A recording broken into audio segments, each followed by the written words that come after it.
Welcome to corners for maths class.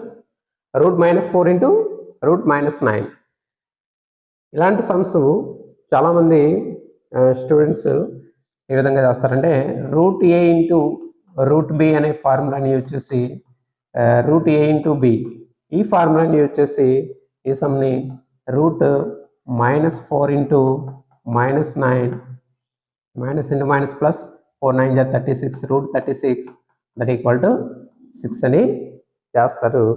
కానీ ఈ విధంగా చేస్తే కనుక ఆన్సర్ తప్పు అవుతుంది. మరి ఏ విధంగా చేస్తామంటే ఈ ఫార్ములా మీద పూర్తి అవగాహన ఉండాలి. ఇక్కడ root A into root B equal to root A into B అనేది ఎప్పుడు అవుతుందంటే A comma B is greater then or equal to 0 అయినప్పుడు మాత్రమే ఈ ఫార్ములాని మనం యూజ్ చేయాలి. అంటే ఇక్కడ a b values non negative integers అయినప్పుడు మాత్రమే ఈ ఫార్ములాని యూజ్ చేస్తాం. మరి ఇక్కడ ఏబి వాల్యూస్ నెగిటివ్ ఇంటీజర్స్ ఉన్నాయి, అలాంటప్పుడు మనం ఈ ఫార్ములా ఎట్టి పరిస్థితుల్లోని యూజ్ చేయకూడదు.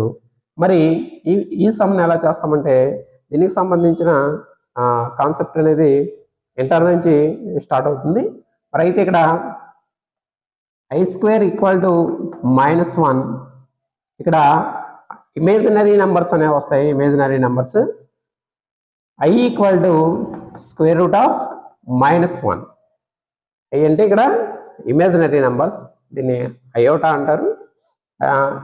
దీన్ని ఇక్కడ మనం యూజ్ చేసుకుంటే కనుక -4ని -1 ఇంటూ 4 అని రాయొచ్చు. -1 అంటే i² ఇంటూ 4 అదేమవుతుందంటే 2i అవుతుంది. ఇంటూ -1 ఇంటూ 9 అంటే i² ఇంటూ 9 అంటే అది 3i అవుతుంది. 2 ఇంటూ 3 6 i ఇంటూ i² అంటే మనకు తెలుసు -1 కాబట్టి 6 into -1 that equal to -6 answer అవుతుంది.